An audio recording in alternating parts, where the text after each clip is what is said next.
The San Francisco 49ers and the Dallas Cowboys, two of the league's most storied franchises, both of them having competed with each other at the highest level for the right to compete for Super Bowl championships in the 70s, 80s, and 90s, finally meet in the playoffs again. And the 49ers come out firing.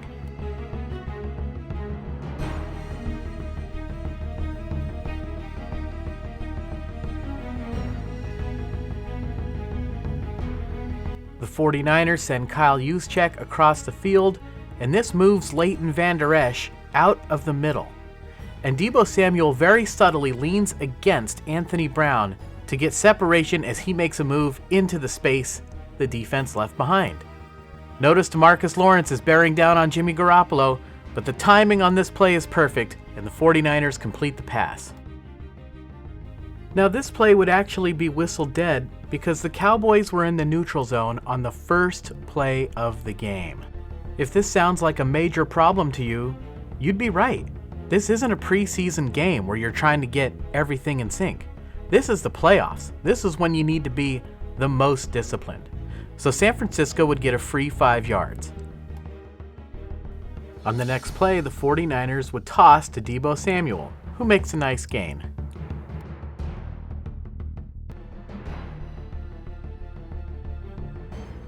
Once again, the 49ers use Kyle Juszczyk to move the defense. And at the snap, the entire offensive line, Kyle Juszczyk and Deebo Samuel all take a step to their right, and this moves the defense again. Randy Gregory appears to have beaten George Kittle, but this is all part of the plan. The 49ers bring Kyle Juszczyk around to pick him up, leaving Kittle free to block Jaron Kearse. Deebo Samuel would follow those blocks for a first down.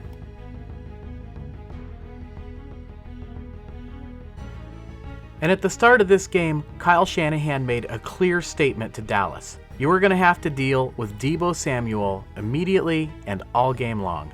There's no way around it. 2 plays later, the 49ers put Trent Sherfield in motion, and the Cowboys show zone. The 49ers would fake the handoff to Elijah Mitchell, and the defense reacts very aggressively to this fake, including the safety. Now we can see the route of Travis Benjamin going across the field, and when Garoppolo pulls this ball back, the linebackers do a pretty good job of correcting their mistake, trying to drop back, but they key in on Charlie Warner. Let's get back to Trent Sherfield. Notice here he's going deep. And the safety, perhaps reading Garoppolo's eyes, says, uh-oh, I've got to get back there, this is a disaster. And this interferes with the coverage of Anthony Brown. Travis Benjamin comes wide open, and Garoppolo gets him the football.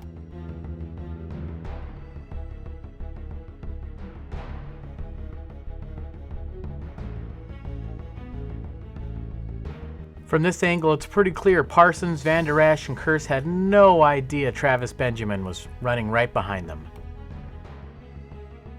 The 49ers are marching right down the field, and the Cowboys are getting a little tired of this, so here they decide to send a blitz. And when Garoppolo turns to fake the handoff, that also draws in Leighton Vander Esch and Jaron Kearse. Brandon Aiyuk takes the space the defense left behind.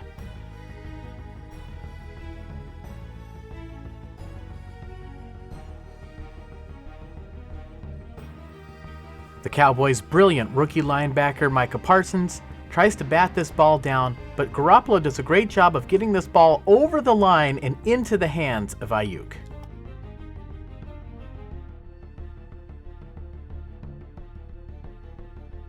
As a defense, what do you do if the blitz doesn't work? You send a bigger blitz. Here the Cowboys send 6 guys. And here Micah Parsons and Leighton Vander Esch are a little bit slow to react. We see Garoppolo holding that ball out for Elijah Mitchell. Is it a run? Is it a pass? They can't be too sure. And when you hesitate, you become a spectator.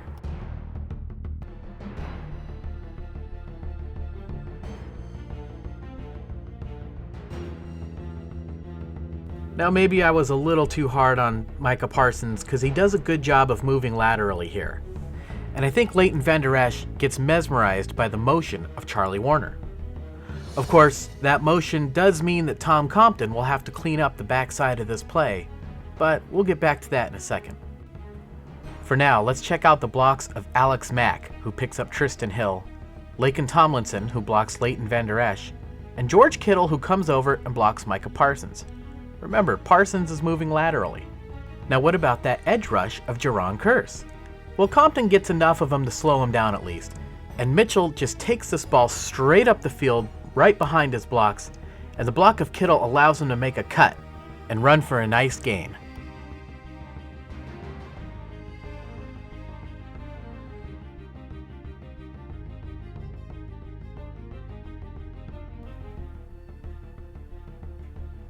Were the Cowboys offsides on this play?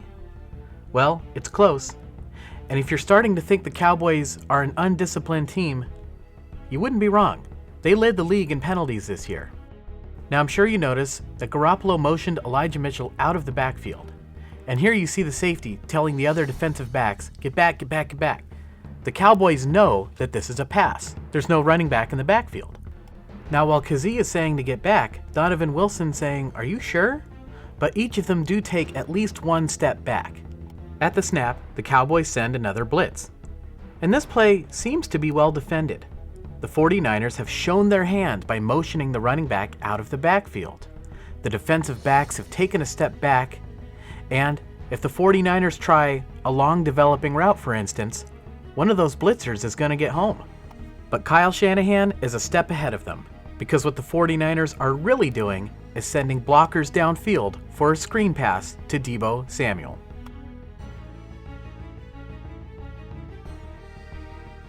It's another first down for the 49ers, and the Cowboys are reeling.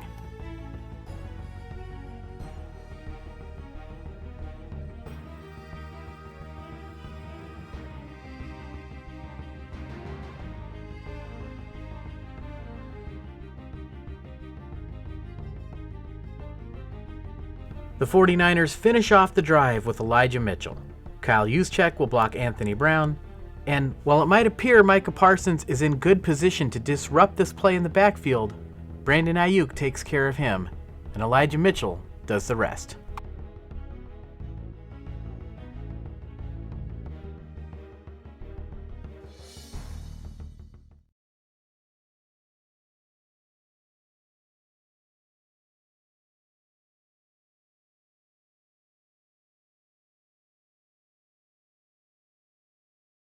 Robbie Gould kicks the extra point, and the 49ers loudly announce their presence in the 2021 NFL playoffs, immediately going up by a score of 7-0 on the road.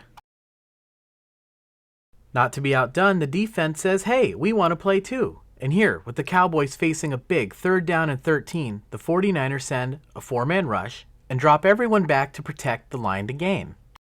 Now the diagram I have of the pass rush is a little misleading because Nick Bosa isn't going to go directly at Dak Prescott. Instead, he's going to come around on a stunt. Now all the receivers downfield are covered and Nick Bosa is bearing down on Dak. Now he does have Dalton Schultz if he wants him, but he's nowhere near the line to gain. So Dak decides to scramble. But the pass rush of Samson Ebukam cuts off Dak's escape route, and he and Nick Bosa combine for the sack. Don't worry, Eric. You'll get your turn later.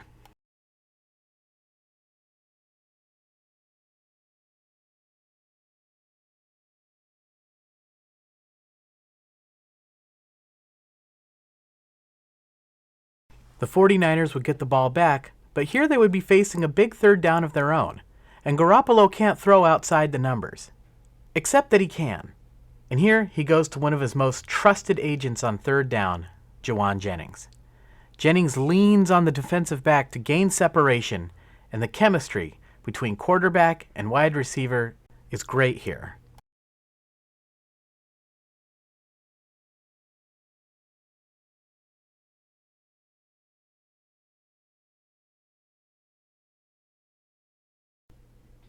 Look at this ball placement, away from the defender. Now let's go back and look at a play from Week 1 of 2018, the first game we ever covered on this channel. And here, against the Minnesota Vikings, George Kittle is going to pretend to block and then sneak out for a long pass downfield.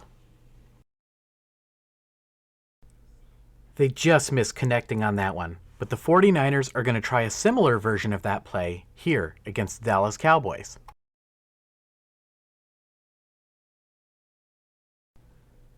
They start with a fake handoff to Elijah Mitchell.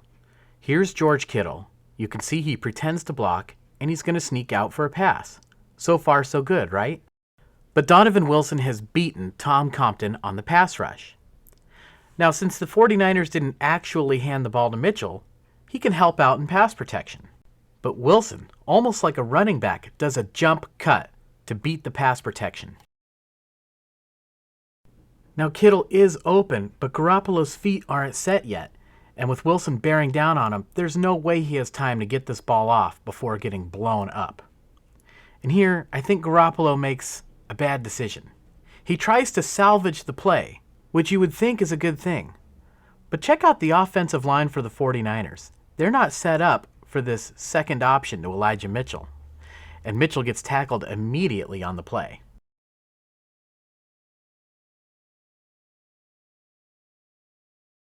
What could Garoppolo have done differently?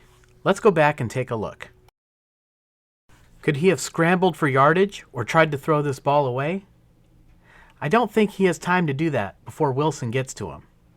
Remember, he's got to set his feet because he's a long way even from the near sideline. Could he just throw this ball onto the turf? Well, that would be intentional grounding. However, there is another option that he has. There's a rule. You can throw the ball into the turf as long as it's close to an intended receiver. All Garoppolo had to do here was throw the football at the feet of Elijah Mitchell, and then the 49ers would live to fight another day. Mitchell didn't have to catch this ball either, but they were trying to do the right thing, but it resulted in an 11-yard loss. Tony Romo said it best. Donovan Wilson saved a touchdown for the Dallas Cowboys on this play.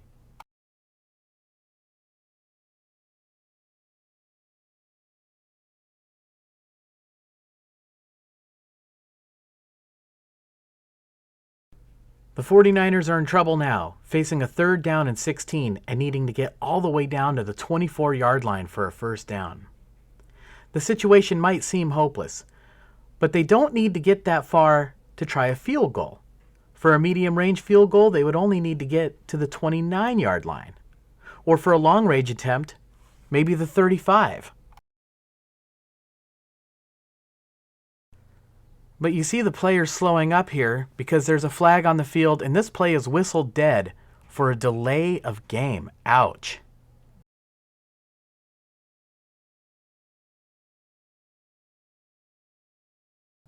Now a 3rd down and 16 becomes 3rd down and 21. But the same logic still applies, right? They just need to get into this 29 to 35 zone.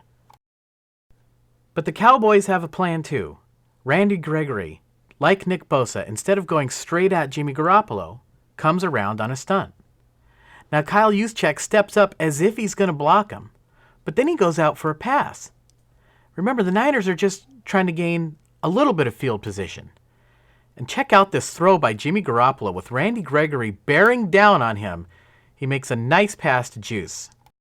Eagle-eyed viewers, though, will notice that he is a solid 5 yards short of that 35-yard line goal that we set.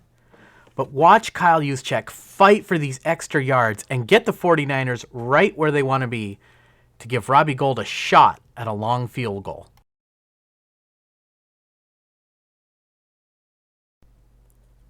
What a pass.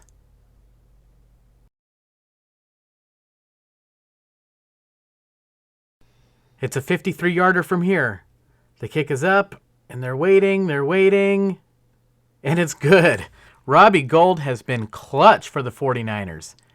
And they take a 10-point lead, and they would get the ball back. Did you see it?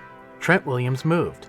Now, once you're down in your stance as an offensive lineman, or any player on offense, you're not allowed to move even if the defense moves around. Otherwise, it's a false start. Just to be clear, you are allowed to go in motion so long as you're not simulating the snap of the football. But other than that, you have to stay perfectly still, unless the defense enters the neutral zone. Then the penalty is on them. Is Randy Gregory in the neutral zone? Yep, and Dallas has committed another penalty. All right, we're in the second quarter now, but this is the same drive. Once again, the Cowboys send a blitz. Jawan Jennings is going deep, and Deebo Samuel runs right in behind him. The Cowboys are in a zone, and look where Deebo sets up, right in between these two defenders. And the timing is perfect.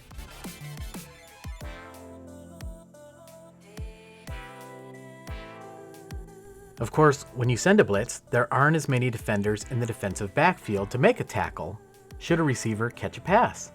And Deebo Samuel takes this for a 19-yard gain. 19 for 19.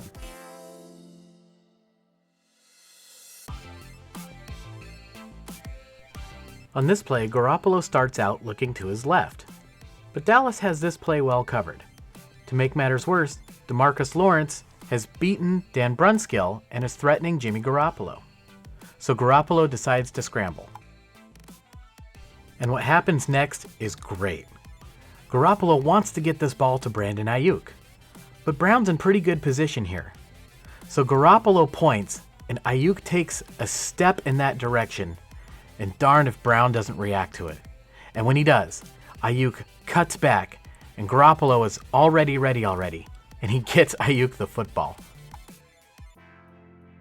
That is great chemistry between quarterback and wide receiver.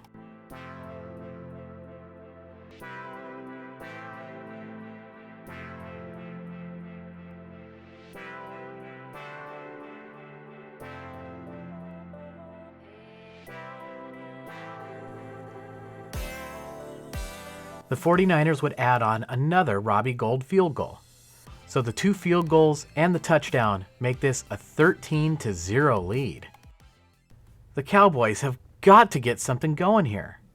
But they have a plan. They start off by sending deadly threat CeeDee Lamb deep on the play. And Emmanuel Moseley goes with him. And check out K'Waun Williams, getting caught, peeking in the backfield, and turning Cedric Wilson absolutely wide open, and Dak finds him for a big gain.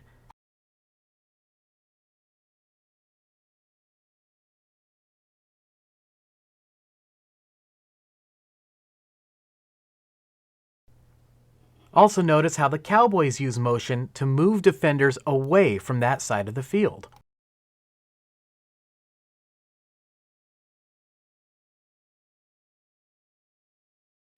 Having victimized K'Waun Williams, the Cowboys figure, why stop there? Let's go after him again. And here they're facing a third down. And the 49ers set up shop right at the line to gain, including K'Waun Williams. And Amari Cooper just blows right by him. You can see Williams is a little bit flat-footed there. And as we've discussed previously on this channel, the one thing Williams doesn't quite have is that foot speed to keep up with a guy like Amari Cooper. What a beautiful pass, and the Cowboys are on the board.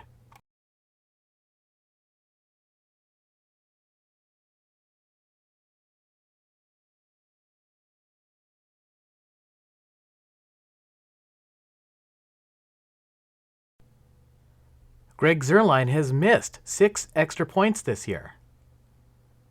But he nails this one, making the score 13-7.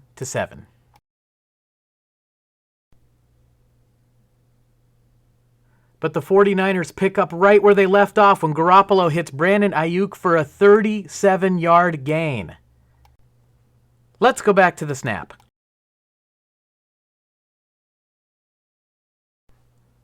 The 49ers start with another run fake to Elijah Mitchell. And to sell the fake, the offensive linemen all move to their left. Naturally, the defense reacts to that. And Deebo Samuel goes deep on the play, taking the corner and the safety with him. Brandon Aiyuk cuts all the way across the field. They're going to force Trayvon Diggs to chase him all that way. But there's one fly in the ointment. It's not a flaw in the ointment. It's Malik Hooker. Hooker doesn't bite on the run fake and senses that the action is coming back in the other direction. Aiyuk responds by turning upfield.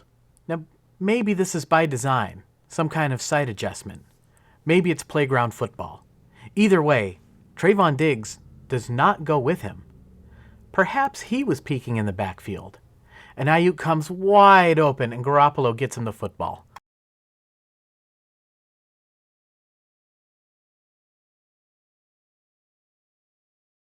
Facing a 4th and 6, Robbie Gould does it again, and the 49ers have scored on every possession in this game, going up 16-7. Now, I saw some comments online that maybe the 49ers should have gone for it on 4th and 6. We don't need field goals, we need touchdowns. I kind of disagree with that, because all these field goals would really start to add up and put Dallas in a hole, one that they would become more and more desperate to climb out of as the game wore on. Let's move ahead to the third quarter. The score is still 16-7, and Dallas is facing a 3rd down and 4.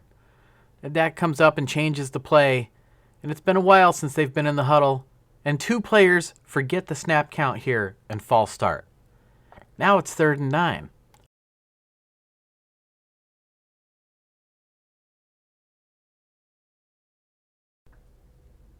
Now they still need to get going in this game a little bit, but watch Lyle Collins here. Now he false starts.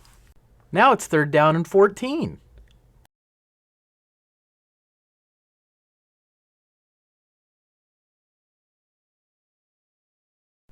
Now when it's 3rd and long, not only is the degree of difficulty higher, but the defense knows right where you need to go to get to that 1st down. And here, all the receivers for the Cowboys are covered. And the pocket is collapsing around Dak because that pass rush has had more time to get to the quarterback. Dak tries to scramble, but he goes right into the arms of Aiyuk Armstead.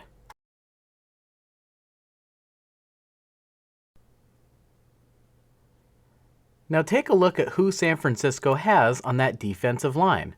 Jordan Willis, Arden Key, Aiyuk Armstead, and Samson Ebukam. Nick Bosa was hurt during this game and had to come out. But the 49er D-line continued to dominate even without him. Armstead and Key run a stunt. And with Armstead now one-on-one, he gets a great look at Dak and knows where he needs to go. And watch how easily Aiyuk Armstead just sheds this block and makes the play.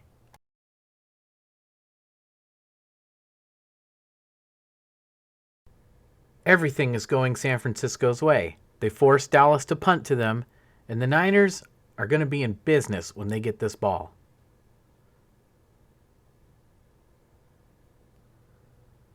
But San Francisco has a big problem here. Now, there's Mark Nzacha, who's a great special teams player. But here, he goes directly at the punter, and that's an improper technique. Because there's a rule. If you hit the punter, especially the plant leg, while he's kicking, it's a personal foul, 15-yard penalty, automatic 1st down. Unless you block the football. But Nzacha's a little too far away to realistically think about that. What most players do in this situation is go at this ball at an angle, so that way if they miss, they don't hit the punter afterwards.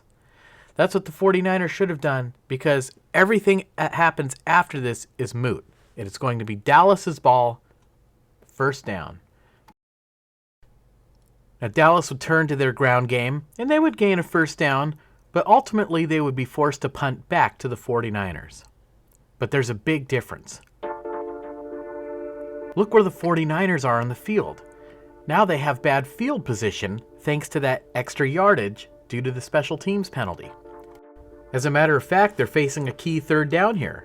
If they don't pick this up, Dallas is going to have good field position and would likely be able to score. So the 49ers really want to convert this. Let's take a look at the stem of the route of Juwan Jennings. He starts off as if he's going deep. And as far as the defense knows, that's what he's going to do. The most important thing for Brown here is not to give up a touchdown. So he respects that. Jennings cuts to the sideline, and Garoppolo gets him the football.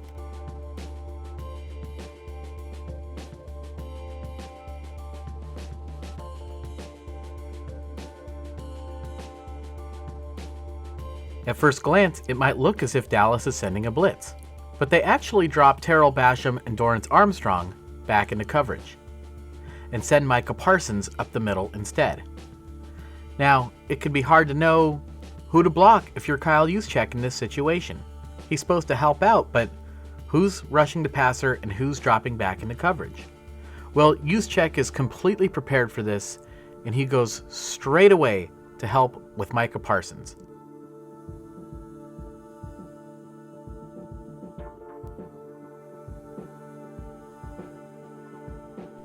Okay, let's skip ahead. We're still in the third quarter, and Dallas is backed up a little bit because of another penalty, but it's still first down. But the 49ers get to Dak again, and this time it's DJ Jones getting in on the action. This is just a great one-on-one play by Jones as he gives Connor Williams a little okey doke at the snap.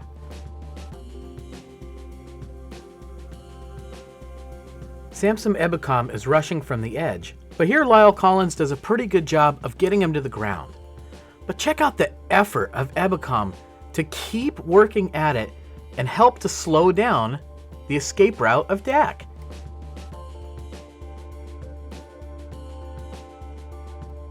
So this brings up a second down and 28. Now we're about halfway through the third quarter and the score is still 16-7, so maybe it would be better to live to fight for another day. But the Cowboys decide they're going to try to throw a pass here. The Niners send a 4-man rush, and the protection is okay for the most part. And Dak has his eyes on Cedric Wilson. Now, K'Wan Williams is right there, but maybe Dak can flick it out to him. Unfortunately, Dak throws to the wrong side of Wilson, and K'Wan Williams makes a great play on the ball. Interception by K'Wan Williams, and now the 49ers have a chance to start pouring it on. Now I said the protection was okay, but here, watch as Jordan Willis drive Tyron Smith back into the quarterback, and he bumps him right when he throws the football. Remember, the Niners traded for Jordan Willis a couple years ago by swapping their 6th and 7th round picks with the Jets, an absolute steal for the production he's given us. Now, right after this play, Deebo Samuel looked at Kyle Shanahan and said, "Give me the ball, I'll take care of you." So Kyle does. And Deebo cuts back and outruns everyone to the end zone. Touchdown, San Francisco. Let's go back to the snap.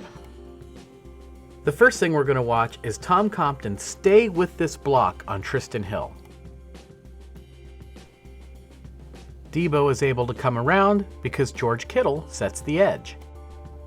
And finally, Deebo reads the block of Laken Tomlinson and Alex Mack and cuts back to daylight.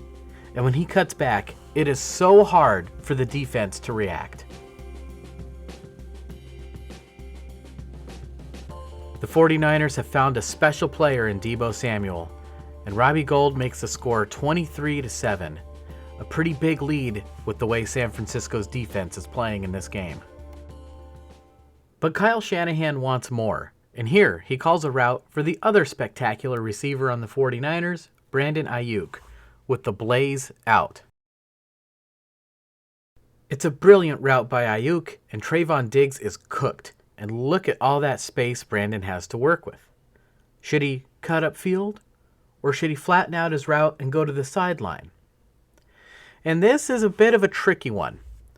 Back in the 70s, they would say, if you're open, go deep. Like a sight adjustment, and the quarterback would put the ball there.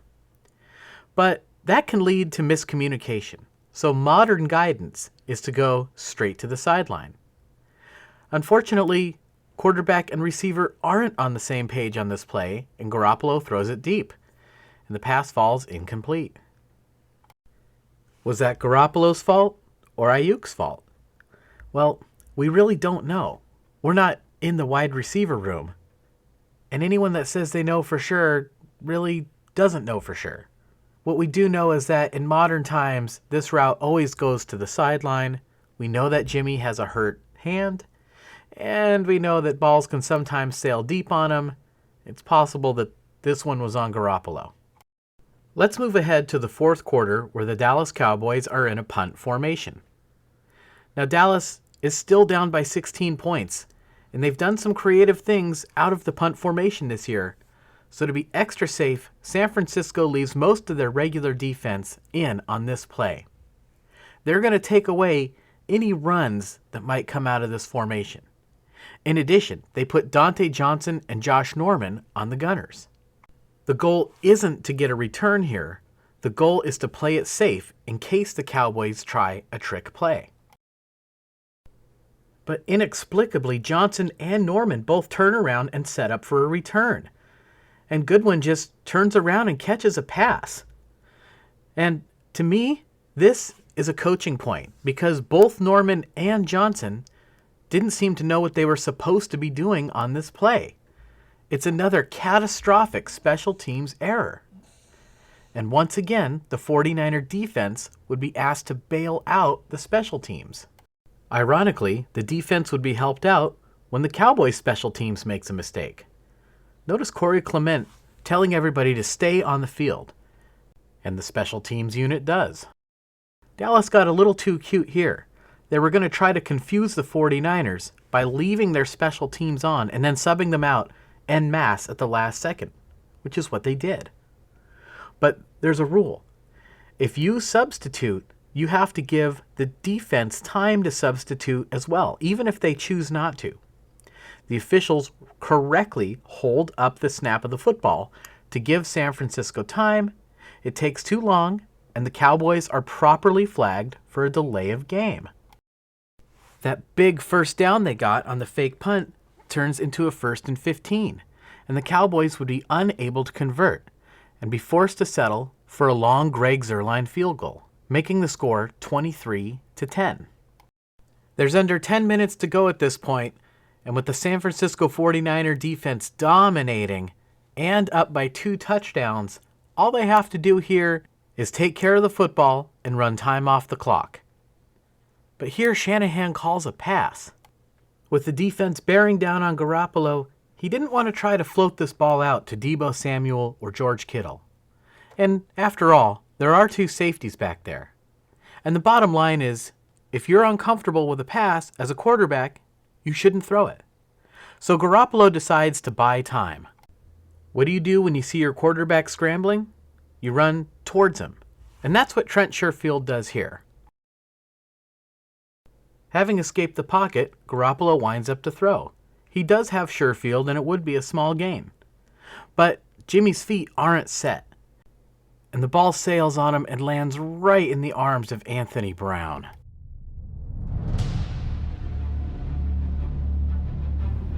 Was it the thumb? Was it the shoulder? Was it Jimmy just being Jimmy? Ultimately, it doesn't matter. In this game situation, this play cannot be called, and this pass cannot be thrown, and definitely not to the defense.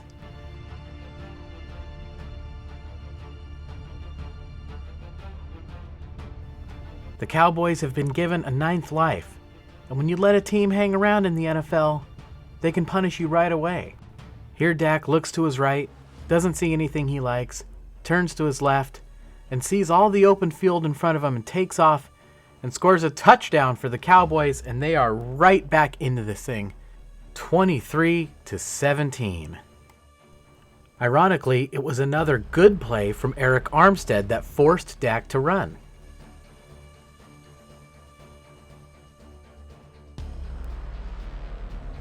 So San Francisco goes to what they should have been doing and runs the ball on 1st and 2nd down, and they use Garoppolo to move the chains on 3rd and manageable. The Cowboys know they need this ball back though, so they send a big blitz. Or at least, they fake like they're going to. They end up dropping these linebackers back. The problem is, they're too far away from Juwan Jennings, who's completely uncovered. Now Anthony Brown is sitting right there, but he's responsible for Brandon Aiyuk, who's going to go deep. And what Brown decides to do here is pretty interesting. He steps in front of Aiyuk and sort of gets in his way, but then doesn't move so he can keep an eye on Jennings.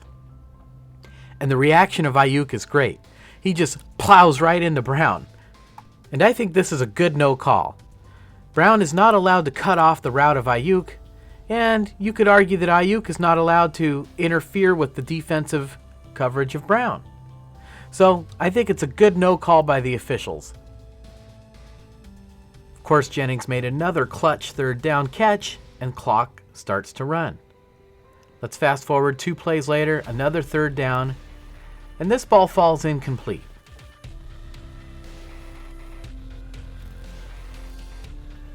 Let's take a look at the replay here.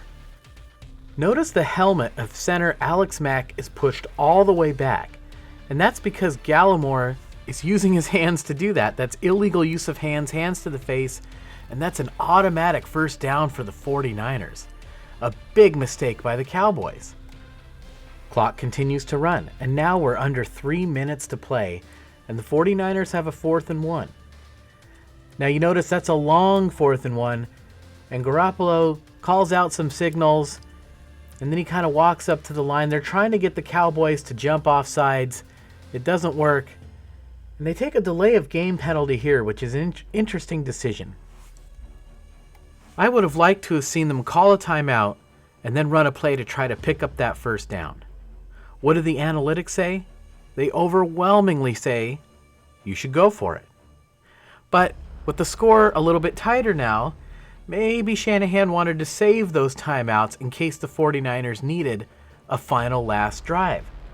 So he takes the penalty instead, and they punt back to the Cowboys. Dallas is going to have a shot here. The 49ers set up in a zone, and you see Greenlaw in front of the tight end Schultz. Now he carries him for a little bit, and then when Schultz cuts to the middle, he passes him off to Alshire so that Greenlaw can pick up Amari Cooper. As Schultz continues going across, Alshire passes him off to K'Wan Williams so he can pick up Amari Cooper. But in fact, none of the three really execute this right, and all 3 of them end up on Amari Cooper, and nobody's on Dalton Schultz. Dak finds him, and Schultz takes this for a 38-yard gain. Also notice, after Greenlaw passes, or was supposed to pass Cooper off, he should have picked up Ezekiel Elliott, but he runs free too. It's a big play, and it's just what the doctor ordered for the Dallas Cowboys. The 49er defense had been so good all game, and here, their coverage is a lot better on this play. Take a look as absolutely nobody is open. Dak is forced to scramble, Kevin Givens hits him, and then Charles Omenihu cleans up the play.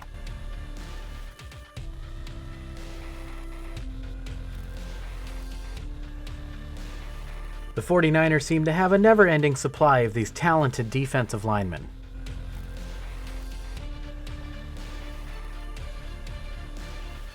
Dallas would end up facing a 4th and 11, and this time they say, we don't have time to punt. There's under 2 minutes to play. We need to go for this now. The problem is they have to get all the way down to the 36-yard line. Now they do have a receiver coming open, and that's Cedric Wilson. He has just a step on Jaquiski Tartt. But Dak Prescott is under duress, and he throws this ball to the inside when Wilson was heading to the outside. The pass falls incomplete, and the 49ers take over possession of the football with less than 2 minutes to play. Why was Dak under duress? Well, the 49ers go for broke here, sending a 7-man blitz, including an extremely rare blitz by Jimmy Ward. And guess who it was that made the play?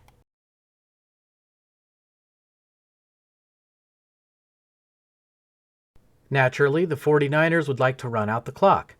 So the Cowboys stuff the run on 1st and 2nd down, and this brings up a key 3rd down and 10. What would you do here if you were the 49ers? Would you run up the middle and force the Cowboys to use that last timeout and kick the ball back to them with just a few seconds left? Or would you try to throw a pass and go for the 1st down, try to win the game right here? That can be tempting, but Shanahan takes, I think, the more prudent route, and he calls a run up the middle for Elijah Mitchell.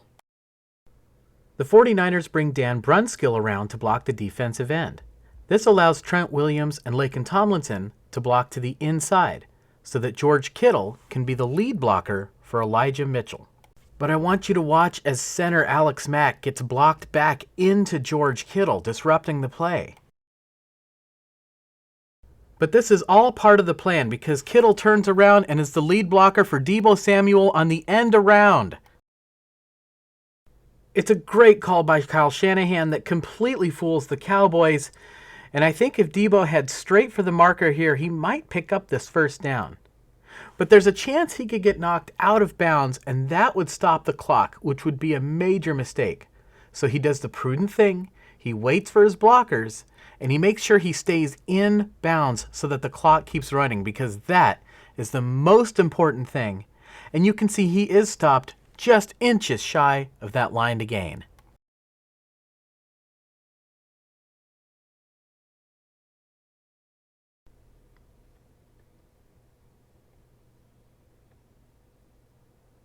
Brilliant call by Kyle Shanahan that picks up 9.999 yards and keeps the clock running.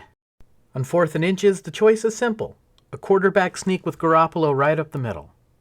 But the 49ers get a little too cute here, and they put Trent Williams in motion. Now, once he sets up back on the line of scrimmage, he must be set before this ball can be snapped. And I'm going to show you in super slow motion. I want you to look at the ball move before his hand touches the ground. Now that's an illegal procedure on the 49ers, and it would cost them 5 yards, and now it's not such a good idea to go for it. Maybe now it makes more sense to kick it to the Cowboys and let them try to figure out the clock situation. And here, special teams makes their final big error of the game. Because the most important thing for Wishnowsky here is not to kick the ball into the end zone, which of course would bring the ball out by rule to the 20-yard line. He needs to kick it anywhere in the middle of that, preferably right about that 10-yard line area. And instead, we see the ball hit around the 4-yard line and then bounce into the end zone for a touchback. This is another big mistake by special teams. And once again, for the 3rd time this game, the defense would be asked to bail out a mistake by the special teams unit. Now, this game might seem like it's much tighter than it needs to be, and that's definitely true, but the 49ers are still in really good shape here. There's only 32 seconds left, and the Cowboys don't have any timeouts, and they need a touchdown, not a field goal. They're going to have to go 80 yards without any timeouts and get into the end zone, and that is extremely difficult, especially against a good defense in the playoffs. So let's take a look at how they approach this situation. Okay, Dak completes a pass to Cedric Wilson at around the 30-yard line. And his momentum is carrying him to the inside of the field, and that's deadly. If he gets tackled inbounds, the Cowboys are going to run out of time. And the 49ers are rallying to the football. It's a big problem for the 49ers because Wilson laterals the ball to CeeDee Lamb, who takes it another 10 yards and then gets out of bounds to stop the clock. The hook and ladder. The hook and ladder is a risky play, so teams only run it in certain situations. But it's such an effective play that it can even fake the cameraman out.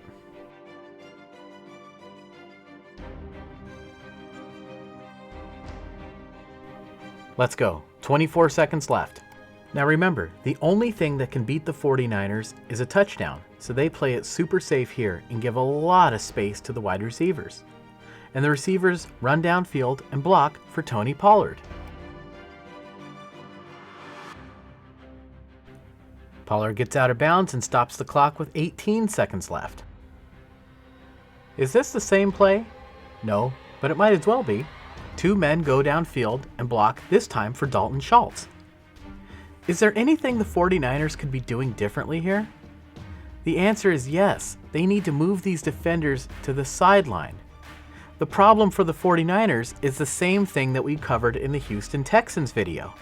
They're defending the middle of the field, and that's wrong. You want Dallas to complete a pass in the middle of the field because then they would run out of time. What the 49ers need to do here is defend the sideline and defend the end zone. Schultz goes out of bounds with just 14 seconds left.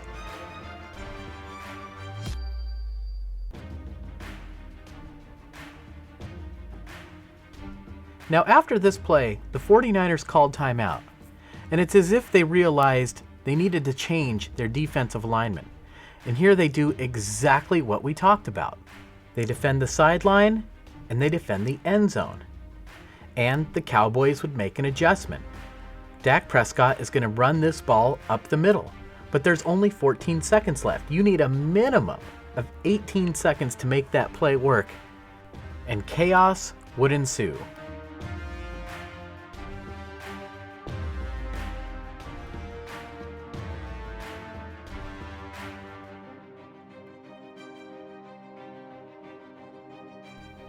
Dak leaves the ball on the ground, the center spots the ball, and that is not allowable. The player is not allowed to spot the football. The official must spot the ball on every play. Precious seconds tick off, and the game is over.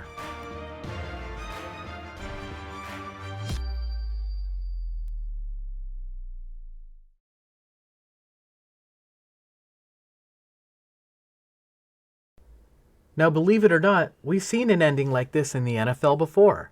Let's go back over 35 years ago, 37 years ago now? Super Bowl 20, you see there's 23 seconds, not even 14 seconds left. Jim McMahon runs the same play, a draw up the middle, he's stopped inbounds, and it looks like there's a lot more time here.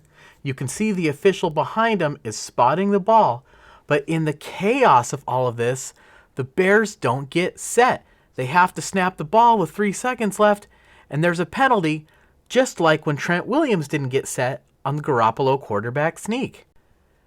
Now, interestingly, this was before the advent of the 10-second runoff, so the clock did stop with the penalty, and the Bears were allowed to kick a longer field goal at the end of the half.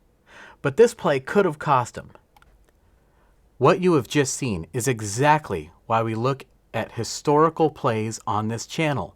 We put modern plays in context because those who do not study history are doomed to repeat it. And that's what happened to the Cowboys here. Now, they should have known better, not because of the Bears play, but because teams practice 2-minute situations all the time. They practice fire drills with the field goal team, and they know exactly how many seconds they have to run a play. 14 seconds was not nearly enough time to call a draw up the middle. You might think it's enough time, and the Cowboys said that they had practiced that play. The problem is those kinds of plays are unpredictable by nature. That's what we learned in the Bears game. You don't know what the officials are going to do. You don't know what the defense is going to do. And you need more control in that situation when you don't have any timeouts. What could the Cowboys have done differently? Well, it's been suggested by pretty much everybody that they had time to take 2, if not 3, shots at the end zone there. And that's an assessment I agree with wholeheartedly. The 49ers led the league in defensive pass interference. Think about that. The Cowboys could have taken 3 shots in the end zone potentially. Instead, they tried to get a few more yards first to take 1 or maybe 2 shots. I just don't like it. I don't like the logic. Dak was very upset by the officials, but the officials called a great game. So let's talk about all those penalties then, because the Cowboys had 14 penalties in the game. Now that might seem like a lot, but they led the league in penalties this year. They're not a very disciplined football team. And we looked at a lot of them on this channel. We didn't look at all of them, but by and large, they were, to my knowledge, they were all correct calls. I mean, I looked at them all during the game just like you guys did, and I didn't see one where I said, well, that's not fair and whatnot. Some of the penalties might not have ordinarily been called. The one on Trent Williams for not getting set, for example, because this game was all but over. The quarterback sneak was successful. In the regular season, or even especially in the postseason, that doesn't always get called. I think we have some after effects of the Cincinnati Bengals game, right? Where there was the inadvertent whistle that really hurt the Raiders during that game. Everybody is really watching the officials super closely now So they knew they had to call this game right, and they did. It didn't benefit the Cowboys, and at times it didn't benefit the 49ers either. But they called it fair, they called it both ways, and it is what it is. Ultimately, the better team won the game, and I don't think there's anybody out there that's disputing that. How did they win? Well, the defense dominated this game, the defensive line especially. Nick Bosa went out with an injury, and it didn't even seem to faze them. They just continued to harass Dak and get multiple sacks throughout the game, and that is a powerful, powerful tool in the postseason. You know, anybody can score on offense in the postseason, right? All these offenses, they make it into the playoffs, but you have to have a defense to take you deep into the playoffs, or maybe even all the way to the Super Bowl. Now, we don't want to get ahead of ourselves. The 49ers had some flaws too. Special teams was atrocious yet again. We've talked on this channel before about the special teams coach. I don't mean to pile on the guy, Richard Hightower, but it does seem like week after week after week we are forced to cover some major plays that had big impacts on the game. I mean, we couldn't just ignore those, right? In this case, we're talking at least 3 big mistakes by the special teams, but the defense rose to the occasion every time. And since we're talking about special teams, I do want to make sure I mention Robbie Gould, because he was clutch again for the second week in a row, making all of his field goals and extra points again that would add up and put the Cowboys in that hole. And finally, there's Deebo Samuel, right? Deebo, we can't say enough about him. We said it during the video. The 49ers have found a truly special player. He could potentially be an MVP of the league one year. We'll just have to wait and see on that. But in the meantime, it's another potent weapon for this 49er offense, which boasts Elijah Mitchell, George Kittle, Brandon Aiyuk, and Juwan Jennings, who's become a reliable third down threat. Kyle Juszczyk is a Swiss Army knife. And then there's the quarterback, the most polarizing position on any team, but especially this year for the 49ers, because Garoppolo has his ups and downs like normal, but with the rookie, what they hope is a phenom sitting behind him on the bench, everything is now magnified. In addition to that, he's got a hand injury. Let me show you guys a picture of his hand after the game. Look how swollen that is. And check out this turf burn here on his wrist. He's got some problems. In addition to that, he said that in order to avoid landing on his hand, he landed on his shoulder and he sprained his shoulder. So the 49ers are going to be limping into Green Bay a little bit. The 49ers have pretty much owned the Packers, and especially Aaron Rodgers, in the postseason. If you're expecting that to continue, and you're the type of fan that just wants to hear some good news about the team, and in your heart of hearts you truly feel they're going to go all the way to the Super Bowl this year, and you just want to enjoy the ride, that's great. Now would be a great time to hit that like and subscribe button and maybe finish watching the video. If you're a fan who's a little bit more analytical, wants to look behind the scenes a little bit and take a hard, honest look at the situation, I'm going to break it down for you. I don't like the 49ers in this game. We're going to have to travel on the road on a short week, which I never like. It's hard on a team, it tires them out, and the 49ers just got done playing back-to-back emotional games where their defense was on the field for a lot of plays. All that adds up to not something very good. Maybe I should say it doesn't add up. In addition to that, you've got a quarterback that's hurt. You've got one of the best defensive ends in the league, but he might not play. He's in concussion protocol. Hopefully he is okay and is able to play in this game. And then you have the special teams unit, which has been a problem. So what are the 49ers going to do? How are they going to attack Green Bay and survive this trip in the frozen tundra of Lambeau Field, which, by the way, is going to be between 0 and 7 degrees based on forecasts? Well, fortunately, the 49ers do have that outstanding running game with Elijah Mitchell and Deebo Samuel. In fact, the Packers have the 28th ranked run defense in the league. That's not looking like a good matchup for Green Bay. And if the Niners can keep Aaron Rodgers on the sideline with that running game, control the clock, shorten the game up, keep the score close. One thing I'll say about Jimmy Garoppolo, yes, he has his ups and downs, but you're in every game with him, and that's undeniable. It's really going to depend on the running game and, again, the defense, because you know Aaron Rodgers is going to get his. If the defensive line can take over the game, however, that is the one way you can limit him. We saw it in the 2019 NFC Championship game. You know, teams back in the 80s used to say, if you want to beat Joe Montana, you have to get him on his back. And that's true of Aaron Rodgers too. Don't let him complete those passes. Easier said than done with a guy that's probably going to be MVP of the league this year, and deservedly so. So it's going to be a tough one in Green Bay. I will say this. The 49ers are good. In fact, they're very good. It wouldn't surprise me at all if they do win the game. And then the hype will be out of control for the NFC Championship game. That is going to be nuts. All right, folks, I want to thank all my new subscribers. We just hit 6,000 this week. Can you believe that? You guys are so great. It takes a long time to make a video like this. If you could give me 2 seconds and hit that like button, I would really appreciate it. And I really mean that. It does take a long time to make these videos. A lot of hours goes into the production, and I would not be able to get it done without the love and support of my wife. So if you're so inclined, leave a comment for the lovely Mrs. Putnam if you'd like. And leave a football comment too. I read every comment. I love interacting with everybody. I'm constantly impressed by the high-level football ideas that flow from the comment section sometimes.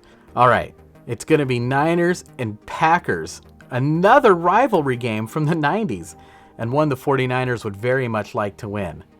It's going to be a great game. It's Saturday night, and after that game, you know we are going to be here to break down that film, and I will see you guys then.